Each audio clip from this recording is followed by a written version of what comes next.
wabarakatuh. Halo semua teman-teman yang di rumah. Saya perkenalkan, nama saya Askanza Zada Fotarambah. Sekolah saya berada di SD Negeri 6 Pekanbaru. Cerita yang akan saya bawakan hari ini adalah cerita Putri Kacamayang asal-usul Kota Pekanbaru. Hobi saya adalah hobi yang suka sekali membaca buku cerita. Dan cita-cita saya adalah ingin menjadi seorang dokter.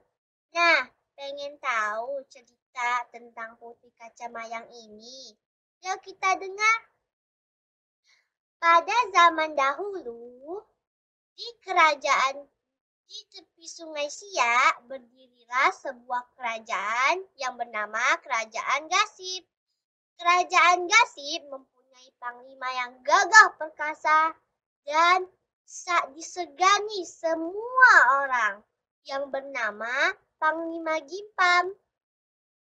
Selama Panglima Gimpam menjadi panglima di Kerajaan Gasip, tiada satupun kerajaan yang dapat menaklukkannya. Raja Gasip mempunyai seorang putri tunggal yang termasyhur kecantikannya, yang bernama Putri Kacamayang. Namun, tiada satupun raja yang berani meminang Putri Kacamayang ini, karena semua raja sangat segan kepada Raja Gasip yang memiliki Panglima Gimpam yang gagah berani.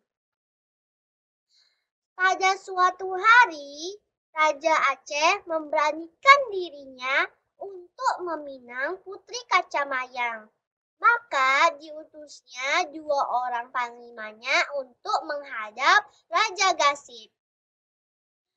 Namun setelah kedua utusan itu menjelaskan kedatangannya kemari, namun Raja Gasip menolak pinangan tersebut. Dengan kesal, maka pulanglah kedua utusan itu ke Aceh. Mendengar laporan kedua utusannya, Raja Aceh menjadi sangat kesal dan sangat terhina. Dia sangat marah dan ingin membalas dendam kepada Kerajaan Gasip dengan memerangi kerajaan tersebut.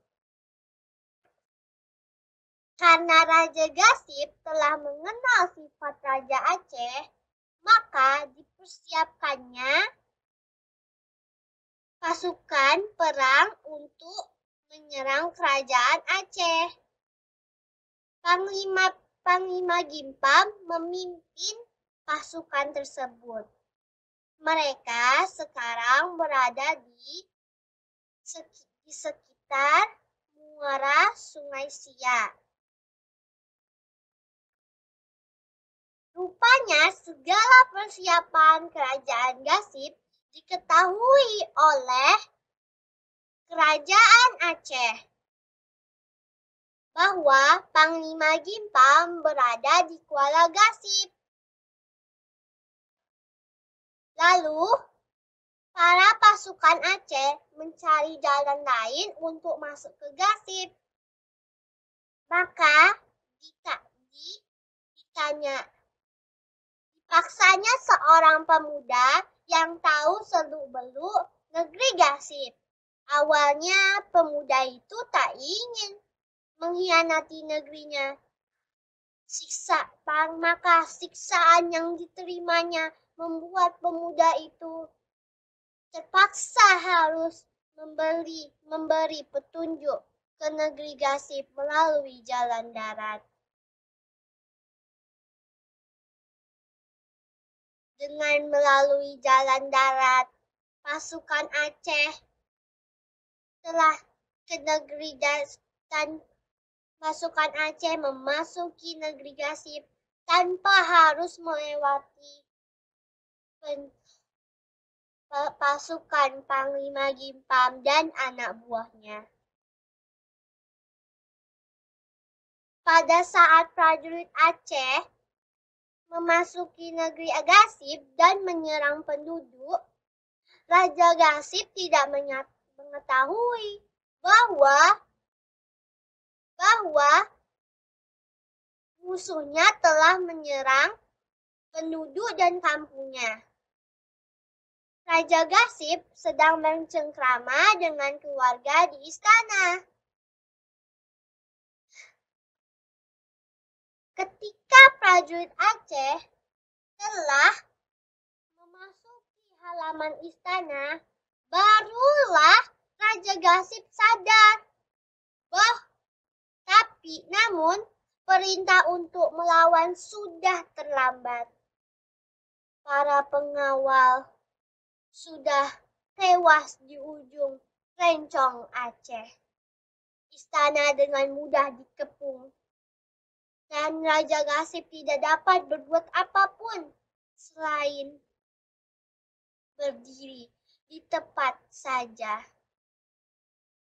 Dan tidak beberapa lama kemudian, prajurit Aceh telah berhasil melarikan Putri Kacamayang yang cantik jelita itu. Panglima Gimpam datang dari Kuala Gasip dan melihat pasukan kerajaan Gasip yang sudah bersimpah darah.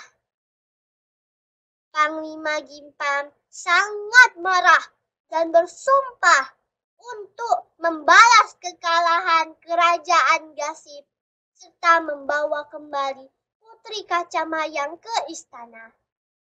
Maka saat itu juga Panglima Gimpam berangkat ke Aceh untuk menunaikan sumpahnya itu.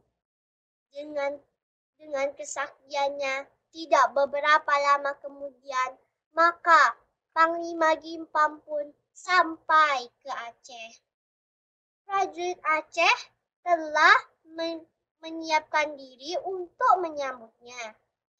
Di pintu istana telah disiapkan 2 ekor gajah besar untuk melawannya. Tetapi sesampainya Panglima Gimpam di gerbang istana, ia melompat ke atas punggung gajah yang semula disiapkan untuk melawannya. Dengan kesaktian dan keberaniannya, maka dijinakkannya kedua gajah itu ke istana itu. Dan ia membawanya ke istana untuk diserahkan kepada Raja Aceh. Raja Aceh sangat terkejut melihat keberanian dan kesaktian Panglima Gimpam. Maka itu Raja Aceh mengakui kesaktian Panglima Gimpam. Dan diserahkannya kembali Putri Kacamayang kepada Panglima Gimpam. Setelah menerima Putri Kacamayang, Panglima Gimpam segera pulang ke Gasip dan membawa Putri Kacamayang yang sedang sakit. Dalam perjalanan, penyakit Putri Kacamayang semakin parah dan angin bertiup sangat kencang membuat Putri Kacamayang susah untuk bernafas. Maka sesampainya di muara Sungai Kuantan, Putri Kacamayang tidak bisa lagi menahan rasa sakitnya dan akhirnya meninggal dalam perjalanan pulang. Dengan diri Putri rasa duka, Panglima Gimpam membawa jenazah Putri Kacamayang ke istana untuk diserahkan kepada Raja Gasip. Melihat Putri Kacamayang telah wafat, seluruh istana dan penduduk kerajaan Gasip berkabung. Jenazah Putri Kacamayang dimakamkan di Gasip. Jenazah putri. Sejak kehilangan putrinya, Raja Gasip sangat sedih dan amat kesepian. Karena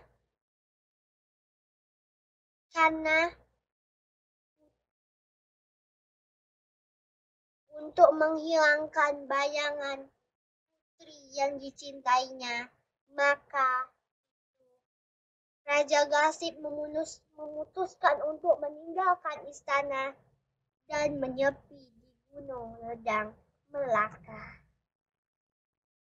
Sepeninggal Raja Gasip, Panglima Gimpang pun tidak ingin tinggal di istana ataupun menguasai kerajaan Gasip. Sifatnya yang setia tidak membuatnya ingin menikmati kesenangan di atas kesedihan orang lain. Dia pun tak mau mengambil milik orang lain walaupun kesempatan itu ada di depannya.